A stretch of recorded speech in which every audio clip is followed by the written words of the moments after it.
Welcome to Spooky Saturdays. I am your hostess, the Reading Dragon.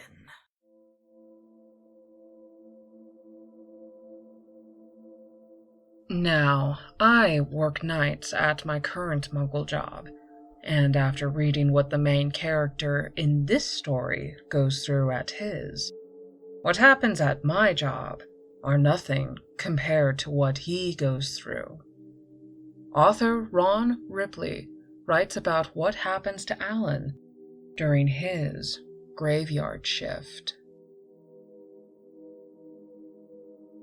Alan had worked at 5 separate nursing homes prior to taking a maintenance position at the Ray Chandler home in Hingham, Massachusetts. He had also been let go from each of the previous 5 establishments. Not fired. No, never fired, Alan thought, grinning. Too careful for that to happen. His grin spread to a smile as he filled the mop bucket with hot water. Bubbles foamed directly beneath the heavy flow from the spigot in the custodian's closet, the strong, comforting smell of cleanser filling the small room. While the water level rose in the bucket, Alan quickly glanced out the doorway. When he saw no one was around, he ducked back in and checked his stash. In an old laundry detergent bottle, marked clearly with the words "Vomit Cleanser" on masking tape, Alan hid his gems, his extra source of income. The pain meds he swiped from the residents, mostly muscle relaxers, mixed with the occasional oxy. He was never heavy-handed, only stealing 1 or 2 each shift. Any more, and people would notice. They figure it out eventually anyway, Alan thought, tucking the vomit cleaner back down behind a stack of 1-ply toilet paper rolls. He turned off the water, carefully backed out into the hall as he held onto the smooth handle of the mop and looked around. 2 in the morning on the graveyard shift, and the 4th floor was quiet. Perfect, Alan thought. When it was quiet, he usually could find his insurance, the reason why he'd been let go but never fired. No, he grinned, never fired. Not Alan Wells. In the quiet hours of the morning, when even the worst insomniacs had gone to sleep, the nurses and staff showed they were worse than a group of hormone-riddled teens at a boy-girl sleepover. Alan had caught plenty of people in compromising situations, and never with their spouses. Alan always made a big production out of the discovery, too. "Oh, I am so sorry," he would say. "This is so embarrassing." He would scurry out of the room or office. He never took pictures. Pictures could be seen as evidence of blackmail. He smiled and thought, "Who needs pictures? They live in fear of me telling their husband or wife. Fear of me going to the press and saying, 'I was fired because I caught Nurse Nancy with Dr. Dan.'" The idea of it made him chuckle. Any sort of investigation would show he didn't use the pills he stole, but sold them instead. He had a different addiction, a problem with horses and how they ran. "I never pick a winner," Alan sighed, shaking his head. He didn't want to go to the papers. It would have been bad for everyone. Better to quietly suggest they let him go. They always did, and he always got another job. Janitors were in high demand at nursing homes. No matter how much you clean, Alan thought, stopping at the nurse's station, you can never get the smell of death out of the air. Hey, Alan, Mary Beth said, coming out of the back of the station. Hey yourself, Alan said, grinning. He put the mop in the wringer, squeezed it out, and began to clean around the desk. He liked Mary Beth. She never gave him a hard time about his job, so he always took care of her area first. She stifled a yawn and asked, Did they tell you Dr. Chandler was coming in to do rounds at 3? Alan paused, saying, No. He is, Mary Beth said. You may want to take your break then. He's a little different. Katya Denisovich, the first shift supervisor, she'll be in here with him. I'm taking my break when they show up. You're welcome to join me.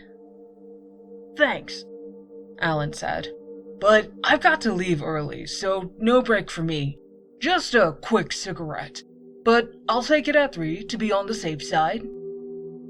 All right, Alan, Mary Beth said.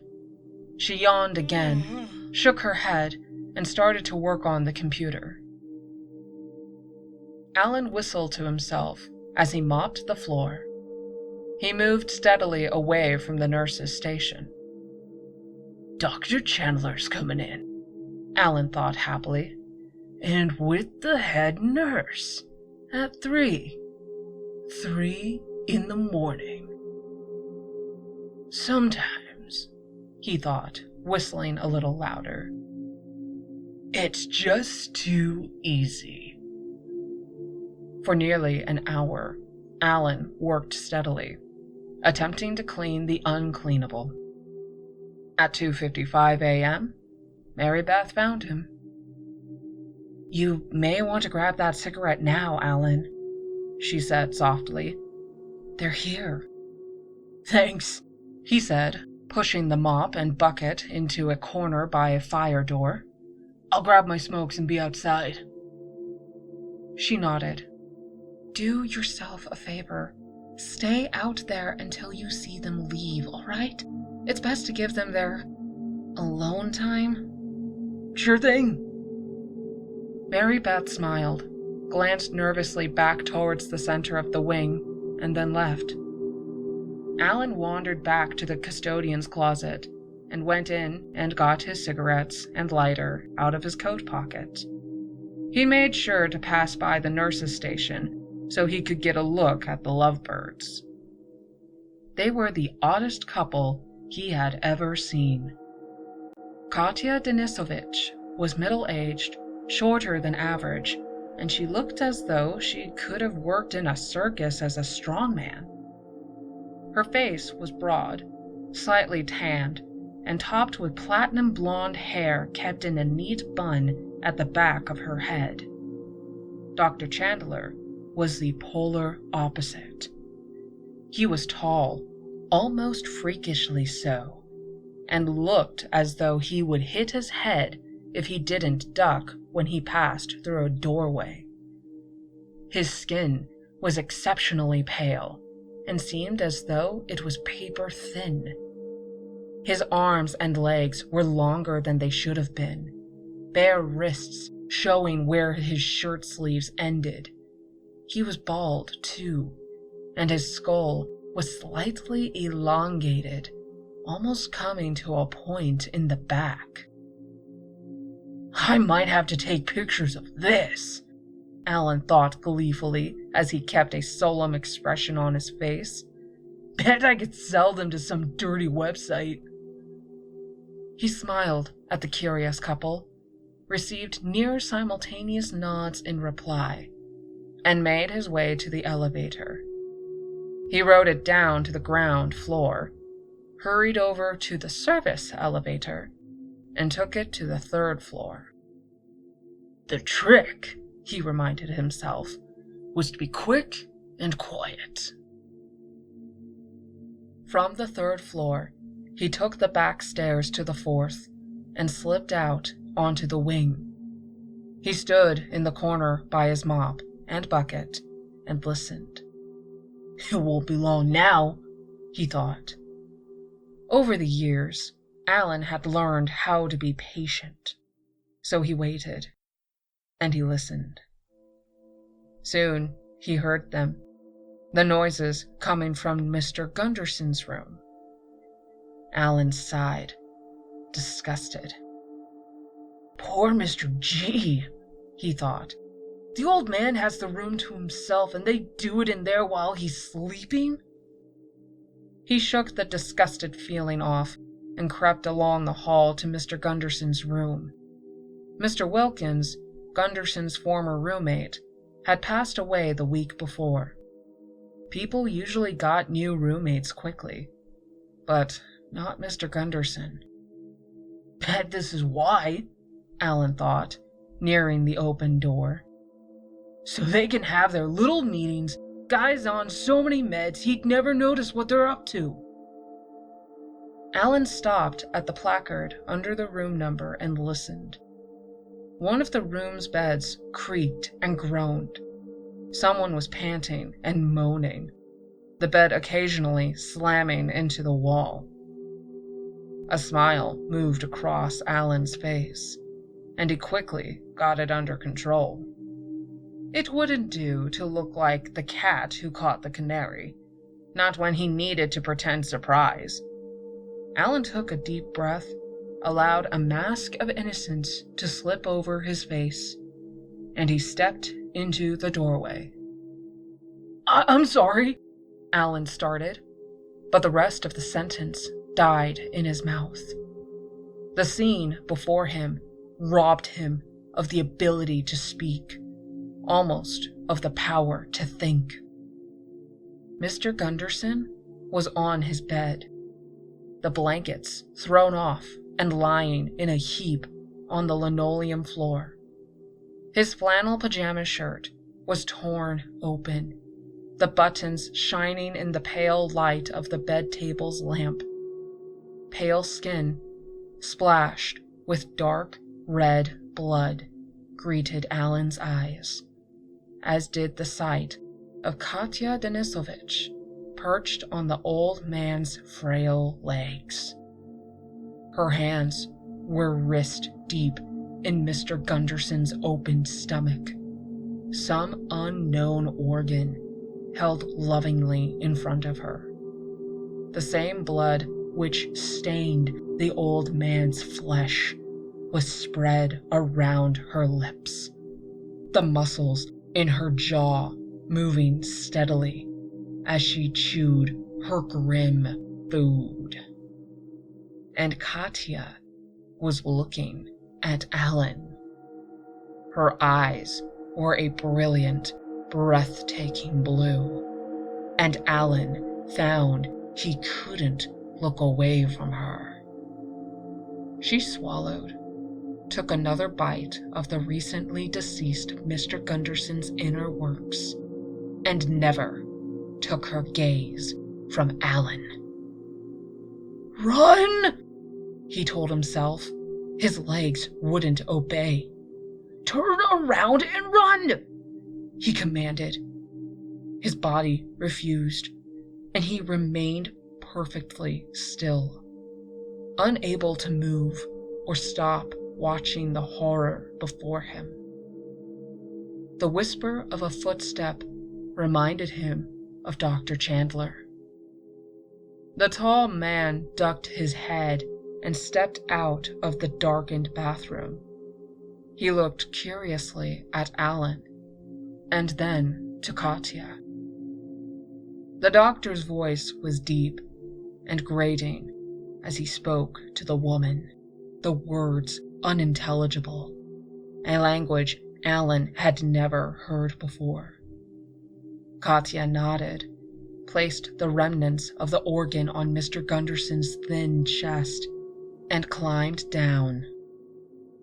Dr. Chandler's large hand wrapped firmly around Alan's bicep, and suddenly, Alan was walking. His steps were mechanical, obeying someone else's command. He was marched drunkenly to the bedside of the late Mr. Gunderson and forced to stand in front of Katya.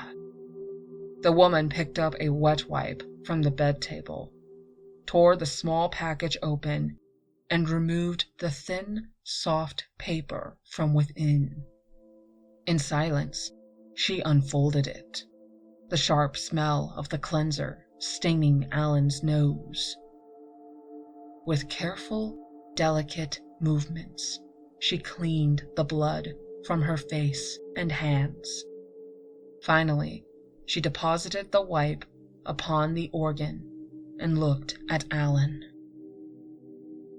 "Well," she said, smiling at him, "this is quite the predicament we find ourselves in, is it not?"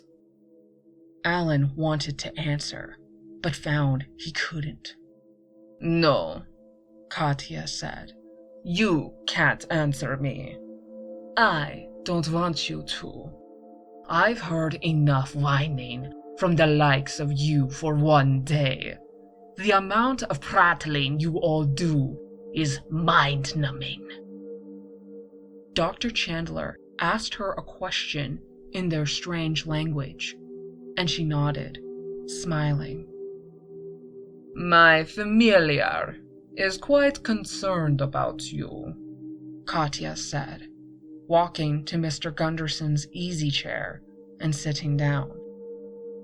"It has been decades since someone was so rude as to walk in on me. He is wondering what we are to do with you. I'm sure you're wondering the same." "Just let me go," Alan wanted to shout. "I won't say a word, I promise." "I'm certain," Katya continued, "that right now you're saying you'll keep your mouth shut. And I do believe you, by the way. You are, quite frankly, rank with fear. I know when someone tells the truth and when they don't. When they mean what they say, and whether or not they'll be able to do what they promise. And you, Alan, you mean what you say, and you would do it as well." "Oh, thank God," Alan said. Tears welled up in his eyes, and he felt joy and relief rush through him simultaneously. "That being said," she said, smiling, "I'm not letting you go." A cold wall of fear slammed into Alan. "No, not at all. Because of your modern society, I am forced to feed on the likes of this," she said, gesturing towards Mr. Gunderson's corpse. "Younger, though not necessarily fresher meat, is so rarely available to me. And to think that Baba Yaga has been brought down so low." Dr. Chandler spoke, and she shrugged. "It doesn't matter if he knows my name or not," she said, sighing as she stood up. "I'll be having his tongue for breakfast.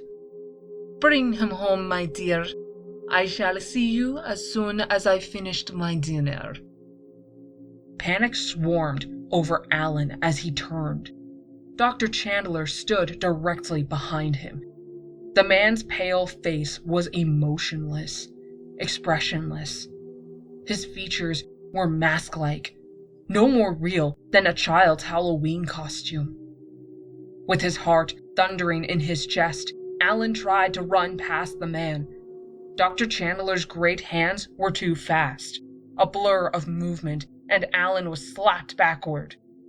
He spun, smashed into the wall, staggered and fell into Mr. Gunderson's bureau. Pictures tumbled. A frame fell, and the glass smashed on the cold floor. Alan slipped off the edge of the bureau, and throbbing pain exploding in his hip. He caught himself as he dropped down, screaming as glass cut into the palms of his hands and the tips of his fingers. Still, he struggled to get to his feet, his mind racing. He could no longer think coherently. His eyes locking onto the steady drip of blood from Mr. Gunderson's bed. Baba Yaga's tall, strange familiar stepped closer, and Alan weakly swung a lacerated hand towards him. The woman laughed, spoke in the curious language, and her tall familiar responded with a foot to Alan's ribs. Alan gagged, bile springing into his mouth, his ribs breaking beneath the force of the blow. He dropped painfully to the floor, glass cutting deeply into his face. Seconds later, Alan felt himself being picked up easily by Dr. Chandler, the strange man cradling him against his chest. For the first time, he realized the doctor was cold to the touch, and that there was no heartbeat to hear beneath the man's breast. "Oh, Christ!" Alan thought. "Oh, Jesus Christ! What have I done? I didn't mean it! I didn't mean any of it! Christ almighty, it isn't worth this!" The sounds of Baba Yaga's feast filled his ears, and Alan, gasping for breath and unable to move or scream, wept as he was carried from the room.